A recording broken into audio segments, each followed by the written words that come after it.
ব্রাহ্মণবাড়িয়া নামটা শুনলেই আপনার চোখের সামনে হয়তো ভেসে ওঠে তিতাস নদীর শান্ত জল, ওস্তাদ আলাউদ্দিন খাঁর সুরের মূর্ছনা, আখাউড়া জংশনের ব্যস্ততা কিংবা কোনো স্থানীয় দ্বন্দ্বের খবর। কিন্তু এই চেনা ছবিটার বাইরেও ব্রাহ্মণবাড়িয়ায় একটা অন্ধকার দিকও আছে।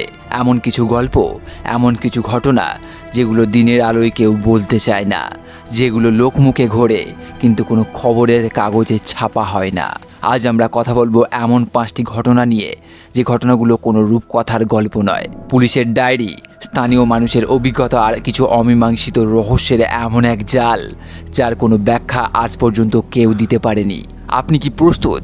কারণ আজকের পর থেকে রাতের বেলা তিতাসের পাড়ে হাঁটতে গেলে বা আখাউড়া স্টেশনে একা বসে থাকলে আপনার মনে হবে কেউ একজন আপনার দিকে তাকিয়ে আছে।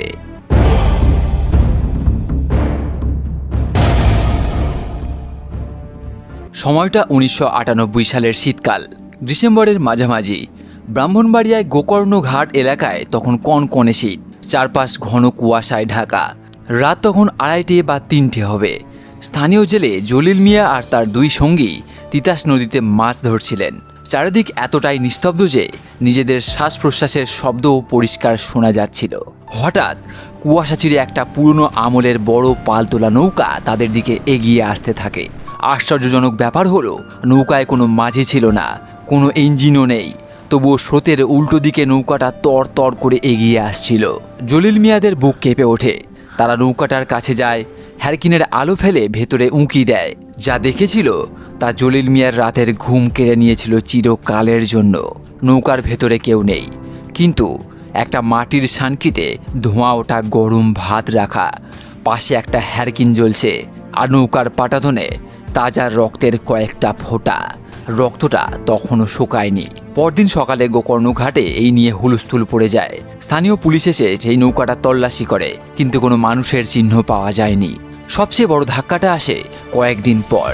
এলাকার সবচেয়ে বয়স্ক মানুষ সত্তর কাশেম আলী নৌকাটা দেখে চমকে ওঠেন। তিনি জানান এই নৌকাটি হুবহু সেই নৌকাটার মতো যেটা আজ থেকে প্রায় 50 বছর আগে 1948 সালে এই তিতাস নদীতেই ডুবে গিয়েছিল। আর সেই নৌকায় ছিল এক সদ্য বিবাহিত দম্পতি। তাদের লাশ কখনো পাওয়া যায়নি। তাহলে কি 50 বছর পর সেই নৌকাটা ফিরে এসেছিল? ওই গরম ভাত কার জন্য ছিল? আর রক্তের ফোঁটাই বা কার? পুলিশ সেই নৌকার কোনো মালিক খুঁজে পাননি। কয়েকদিন পর এক ঝড়ের রাতে গোকর্ণ ঘাট থেকে পুলিশের চোখের সামনে দিয়েই নৌকাটার রহস্যজনকভাবে উধাও হয়ে যায়।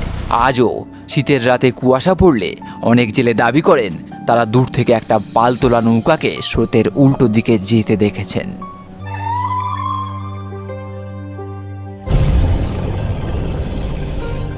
আখাউড়া রেলওয়ে জংশন বাংলাদেশের অন্যতম ব্যস্ত আর ঐতিহাসিক একটা স্টেশন। ব্রিটিশ আমলের অনেক স্মৃতি জড়িয়ে আছে এই জংশনের সাথে। কিন্তু এই জংশনের 3 নম্বর প্ল্যাটফর্মের একটা বিশেষ জায়গা রাতের বেলা একটা অদ্ভুত রূপ নেয়। ঘটনাটা 1988 সালের। তখনকার স্টেশন মাস্টার ছিলেন শাফিকুর রহমান।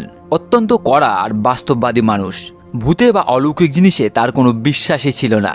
সেদিন রাত 2:20 একটা লোকাল ট্রেন এসে থামলো 3 নম্বর প্ল্যাটফর্মে। শীতের রাত, প্ল্যাটফর্মে তেমন কেউ নেই। শফিকুর রহমান তার কেবিন থেকে দেখলেন ট্রেন থেকে একটা মাত্র লোক নামলো। লোকটার পরনে সাদা একটা পুরনো আমলের স্যুট, মাথায় একটা হ্যাট, হাতে চামড়ার একটা পুরনো ব্রিফকেস।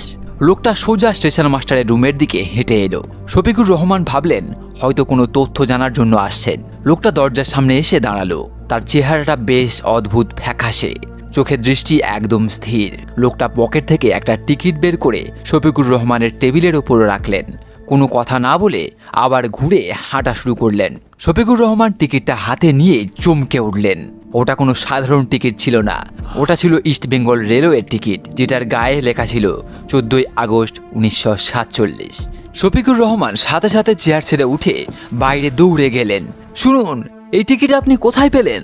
কিন্তু প্ল্যাটফর্ম ফাঁকা। এই কয়েক সেকেন্ডের মধ্যে লোকটা উধাও। তিনি গার্ডকে ডাকলেন। পুরো স্টেশন তন্ন তন্ন করে খোঁজা হলো, কেউ নেই। পরদিন সকালে শফিকুর রহমান সেই টিকিটটা রেলওয়ের হেড অফিসে পাঠান পরীক্ষার জন্য। রিপোর্ট আসার পর সবার রক্ত হিম হয়ে যায়। টিকিটটা 100% আসল ছিল। এবং সবচেয়ে ভয়ঙ্কর ব্যাপারটা হলো 1947 সালের 14 আগস্ট রাতে ঠিক ওই সময়ে একটা ট্রেন দাঙ্গার কবলে পড়েছিল এবং সেই ট্রেনের একজন ব্রিটিশ বাঙালি অফিসার ওই স্টেশন থেকে নিখোঁজ হয়েছিলেন। শফিকুর রহমানের কিছুদিন পর চাকরি ছেড়ে দেন। তিনি আর কখনো আখাউড়া স্টেশনে পা রাখেননি। সেই টিকিটটা আজও নাকি রেলওয়ের কোনো এক ধুলো পড়া আর্কাইভে পড়ে আছে।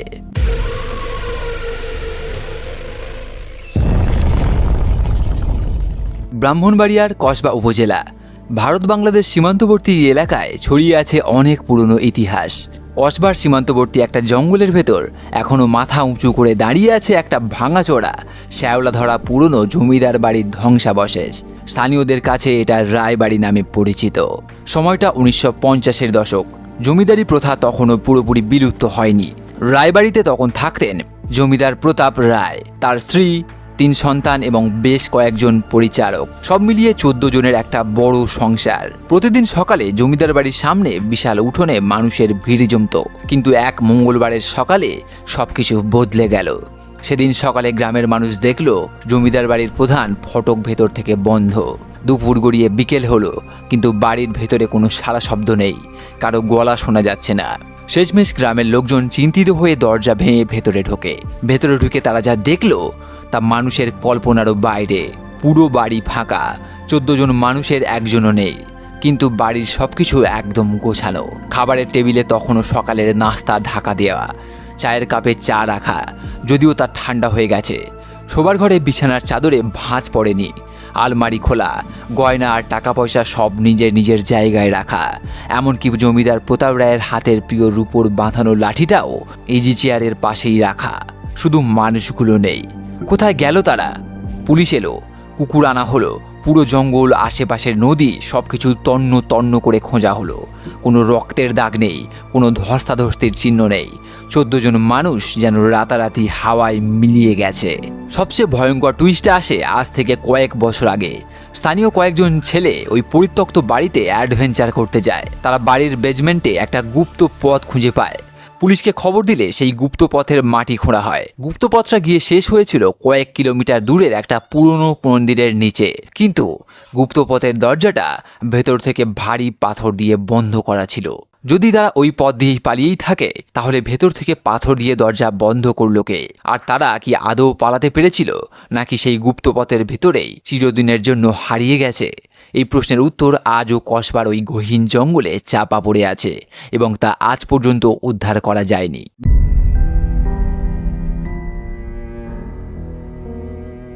ব্রাহ্মণবাড়িয়ার সরাইল গ্রেহাউন্ড কুকুর আর পুরনো ঐতিহ্যের জন্য বিখ্যাত এই জায়গাটি। কিন্তু 2004 সালে এই সরাইলেই এমন এক ঘটনা ঘটেছিল যা পুলিশের বড় বড় কর্মকর্তাদেরও ঘাম ছুটিয়ে দিয়েছিল। স্কুল শিক্ষক রফিক আহমেদ এলাকার অত্যন্ত সম্মানিত আর শান্তশিষ্ট মানুষ। সরাইলের একটা পুরনো একতলা বাড়িতে তিনি একাই থাকতেন। তার একমাত্র শখ ছিল ডায়েরি লেখা। 2004 সালে 13ই অক্টোবর সকালে রফিক সাহেবের কাজের মেয়ে এসে দেখে ঘরের দরজা ভেতর থেকে ছিটকিনি দেওয়া। অনেক ডাকাডাকির পরও কোনো সাড়া না পেয়ে সে প্রতিবেশীদের ডাকে। শেষ পর্যন্ত পুলিশ এসে দরজা ভাঙে।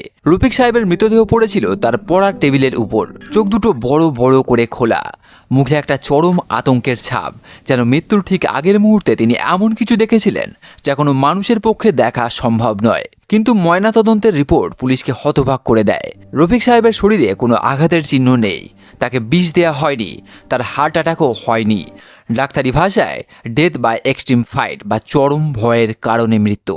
কিন্তু একটা বন্ধ ঘরের ভেতর তিনি কি দেখে এত ভয় পেয়েছিলেন? টেবিলের ওপর রফিক সাহেবের সেই বিখ্যাত কালো ডায়েরিটা খোলা ছিল। মৃত্যুর ঠিক কয়েক মিনিট আগে তিনি শেষ পাতাটা লিখছিলেন। পুলিশের হাতে আসা এই ডায়েরির শেষ কয়েকটা লাইন ছিল এমন: ওরা চলে এসেছে, আমি জানতাম ওরা আসবে। তিতাসের জল ওদের আটকাতে পারেনি। ওরা এখন আমার জানলার বাইরে দাঁড়িয়ে আছে। ওদের চোখগুলো, এগুলো মানুষের চোখ নয়। দরজাটা কাঁপছে, ওরা ভেতরে আসার চেষ্টা করছে। আমাকে ক্ষমা করে দিও। পুলিশ অবাক হয়ে জানলার বাইরের অংশ পরীক্ষা করে।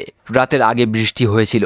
জানলার বাইরের কাদামাটিতে মাত্র একজোড়া পায়ের ছাপ ছিল এবং ফরেনসিক রিপোর্টে প্রমাণ হয় সেই পায়ের ছাপগুলো স্বয়ং রফিক সাহেবেরই। যদি রফিক সাহেব ঘরের ভেতরেই মারা যান, তাহলে জানালার বাইরে কাদা মাটিতে তার পায়ের ছাপ এলো কিভাবে? আর তিনি কার কাছে ক্ষমা চাইছিলেন? সরাইলের এই লকড রুম মিস্ট্রি আজও পুলিশের ফাইলে আনসলভড বা অমীমাংসিত হিসেবেই পড়ে আছে।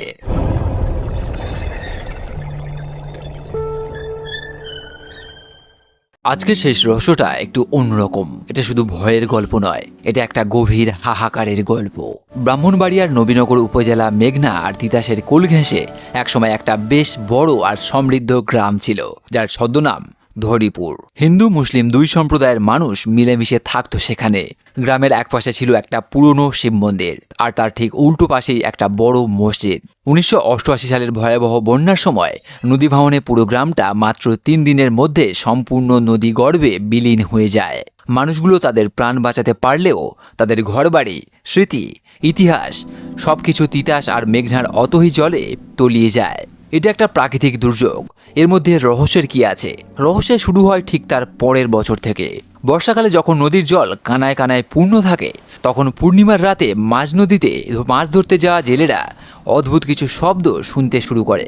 ভাবুন তো একবার, আপনি মাঝ নদীতে একটা ছোট্ট নৌকায় একা বসে আছেন, চারিদিকে থই থই জল, মাথার ওপরে বিশাল পূর্ণিমার চাঁদ। হঠাৎ জলের অনেক গভীর থেকে আপনি একটা শব্দ শুনতে পেলেন। প্রথমে খুব অস্পষ্ট, তারপর আস্তে আস্তে স্পষ্ট হলো।